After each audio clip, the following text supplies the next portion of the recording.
It gives me a great pleasure to introduce Dr. Sascha Senck, Senior Researcher at the University of Applied Sciences, Upper Austria. Dr. Senck will present on non-destructive testing of electronic components using laminography and microcomputer tomography. Dr. Senck, you have the mic. Thank you very much for the introduction. I will not talk so much about RoboCT, but most of the, let's say, applications I show you can be easily transferred to RoboCT too.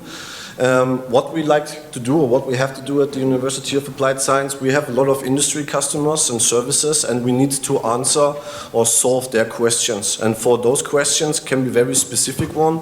And for this flexible kind of approach, for example, using RoboCT, but also standard CT, I give you some examples with a standard axial CT, but also with a special mode. It's called laminography mode, which is ideal for example, for scanning flat samples. And these flat samples could, for example, be a printed circuit board, which are used in electronics. We're having research projects we're working on together with TH Deggendorf, for example, what we saw already a talk today, which are, let's say, very difficult questions to answer. I will show you some batteries, and Josef already said everybody's scanning batteries, kind of easy. That's probably for some questions the case. What we always have to solve is a compromise between the size of an object and the resolution, scanning resolution we can achieve. So what you see here, for example, in the medical CT, form follows function, there's a human body, there's a gantry with an X-ray tube in here and a detector. What has to be minimized is the radiation dose. The harm from such a micro CT or a CT scan cannot be greater than the benefit. And that's why there's rather low energies, but it's really fast. It can be seconds, but let's say close to a minute. What we do in industrial CT, there's no living being involved, so we can have longer scan times. We have a flexible setup. We can change, for example, the magnification, geometric magnification. So this is an industrial CT device with an X-ray tube, detector, and here's the object. We can move this one. We can use different detectors, for example, large 4K detectors, 2K detectors, single-photon counting detectors, line detectors, and so on. And this is most of the time not an easy setup, let's say, because special questions have to be solved with a special setup. And in this case, we have high resolution for small samples, and the scanning time is rather large to have image quality, which is resolution, but also contrast and noise and so on, for industrial CT. This is the equipment we have, and we're the largest research group in Austria concerning micro-CT. I will show you at least three examples from samples of 3 of those systems. The left systems is for large parts, for high energy with 2 different tubes, but for lower resolution, but for large parts. For example, you saw a battery module, which consists of single batteries, dozens of them, and this one needs a high energy to be able to penetrate the object at all. And for the very high resolution and the special scanning mode, which can not, I will say not, but just hardly be solved using the 2 setups I just showed you with the medical CT or the industrial CT, is, for example, very flat samples. So they have an aspect ratio like a sheet of paper. It's very thin, but very broad. And there's a general, say, limitation. The larger the sample, the lower the resolution. And for our special case, I will show you, we are visualizing cracks. And cracks can be described as a 2-dimensional object, and this very fine structure. So this one is a difficult example. For, let's say, an easy example, what can be done easily? We have a micro-CT system, let's say with an X-ray source, with a detector, put the object, in this case a lithium-ion battery cell, into the CT, do, let's say, at least 1 scan, but 1 scan at the higher resolution is not enough. We need several scans, multi-axial scans, for example. So this scan here consists of at least 3 or 4 scans, and in the resolution we have to, let's say, adjust or reach for the questions at hand. This is scanning time of several hours, and several hours, we cannot do 100% scanning of each and every battery which is produced in the world. That's kind of obvious. So one thing is to make it faster, for example, using special reconstruction methods and scanning strategies. In this case, and this is the disadvantage what I want to show you, so advantages I will show you later, is that we cannot answer the actual question at hand here. Because from the producer of these batteries, or the user of these batteries, they didn't want to see the anode overhang or how well the cathode material is, but they wanted to do the separator. And the separator is a polymer foil, which is like 100 micrometer in thickness between very dense objects. And even though the contrast between high dense materials in this case, you see here also the steel parts with some cupping artifacts. The contrast is nice enough, but we cannot see the actual separator foil. Because if this separator foil is warped or ruptured, then this can lead to a thermal rundown. And if you have a 100,000 euro electric vehicle and has an accident, and you don't know if the battery is ruptured or not, you want to be sure. And this one definitely doesn't work for a whole car. Fraunhofer just brought out one, I guess, for a whole car with the Gentry style. This is not the resolution we are talking about. This is difficult. An advantage, nevertheless, is we can always use the 3D dimensional information. So we have, in this case, isotropic resolution of, let's say, 20 or 30 micrometer in X, Y, and Z. We can do the different slices. On the next page, there will be the top slices or the axial. This is just a video showing around. So if there would be a rupture, let's say here for the taps, for the current connectors, that will be kind of obvious. But still, this is done since years. This is kind of easy. What we want to see in general are features, internal features, and let's say anomalies, which doesn't look like it's supposed to look like, for example, for prototypes.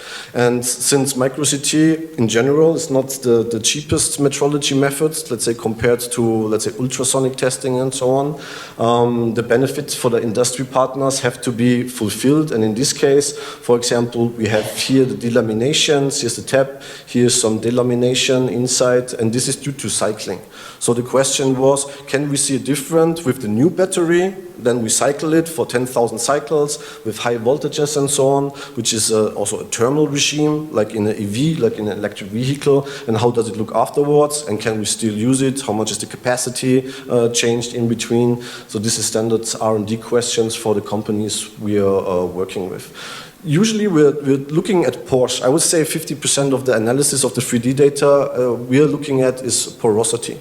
Because you have either porous materials, you want to have the 3D distribution, or like in carbon fiber reinforced polymer samples for aerospace, there are pores which are unwanted, or the laminations which are unwanted, and then this is scrap material.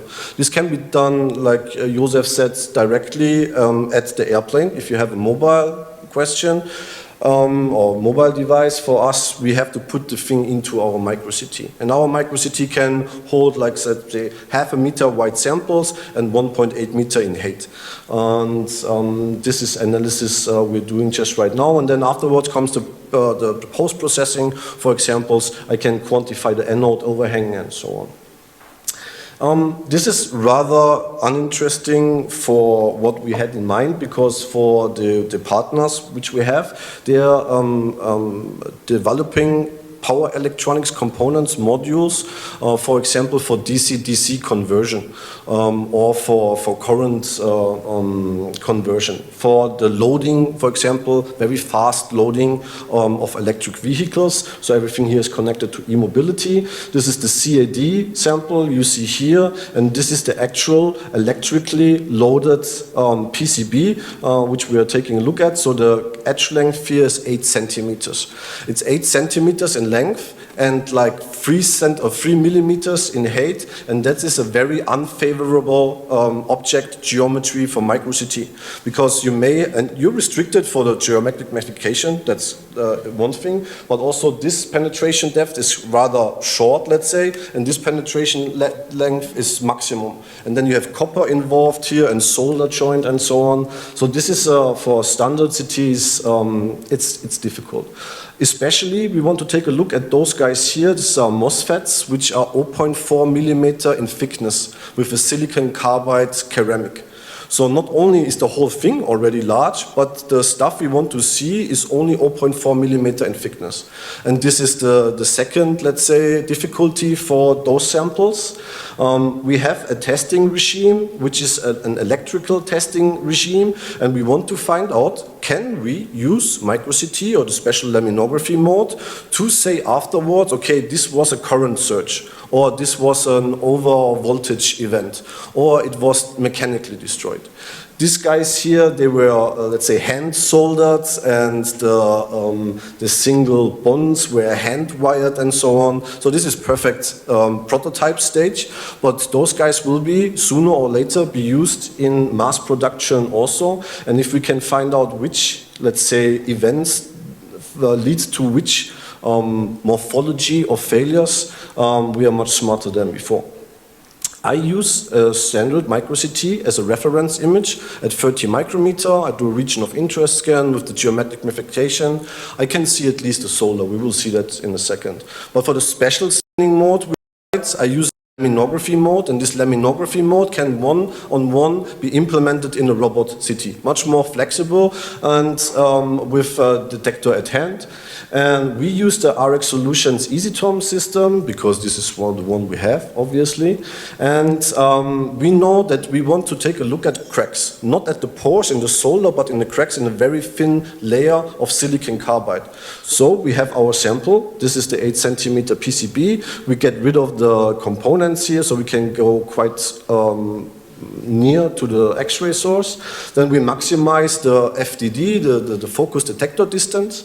And this one should be maximized to have this most phase contrast effects in our system. We have a rather low voltage applied. This is the maximum for the special filament in here for the high resolution. And then we have approximately 5 micrometer. It's not exactly 5 micrometer, and also not in the depth.